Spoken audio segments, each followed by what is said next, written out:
It's now been 4 months since the crash, and I'm getting a bit more mobile. They're refusing to take out the metalwork from my right leg.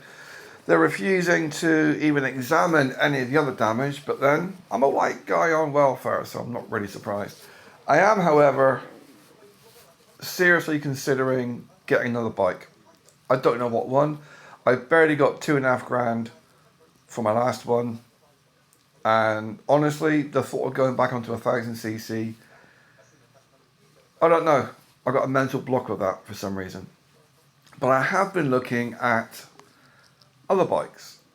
The MT10 is a temptation, but I've got this mental defect, which means I have to max every single thing I do. It doesn't matter if it's homebrew, girlfriends, bikes, I've got to max whatever I do. It's an issue I've got. So I'm looking at MT07, MT9, FZ8. I don't know,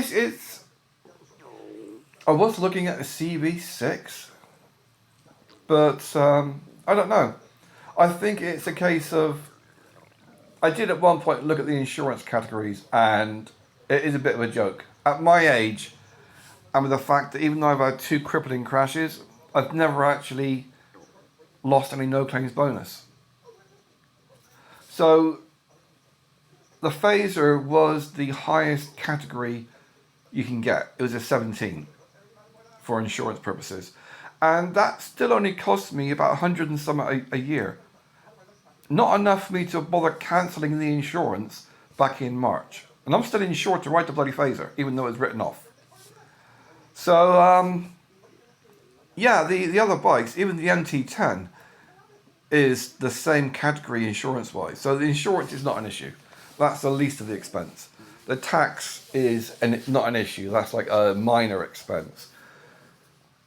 It's a case of, do I really want to get on another bike where I'm going to be doing 160 miles an hour every week? It's too hot. Is the actual answer. It's not a case of I don't want to go that fast. I always go as fast as I can. It's a case of, it's 35 degrees Celsius, it's 92% humidity, and honestly, I'm thinking about something that I'll just do 130, 140 miles an hour would be fine. So, yeah, my choice right now is MT7, MT08, MT7, MT09, or the FZ8. Those are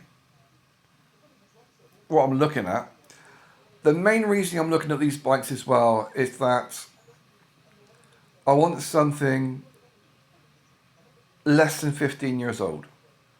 I said that the last time I was getting a bike 3 years ago, and I ended up getting the bloody Phaser, which was 4 grand for a bike that was, I think it's 2008. Perfect bloody bike, great ride, but I don't know, I think I'd rather go with something a bit newer, maybe 10 years old. Because I've been looking at some of these bikes, and you can get like a 10-year-old MT07 for like 4 grand, 3 or 4 grand. So I may end up just getting a freaking Hayabusa. No, I'm not getting a Hayabusa. They're just stupid bikes. Hayabusas are stupid. They're great in a straight line. They're just no good for country lanes, for small roads, which is what I love to ride on the most.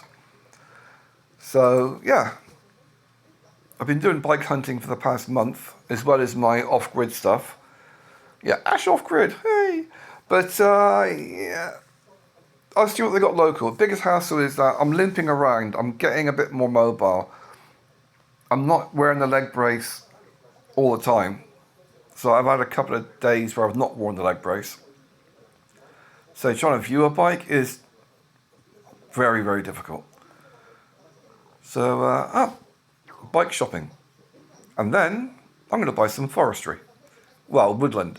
I'm looking at some woodland in the southwest. I did have a setup where I could actually go and buy an island, but that has gone tits up completely. So what I'm now looking at is buying some woodland in the southwest. The sum I've been looking at, it's about 50 grand. So it's not too bad. It's within budget.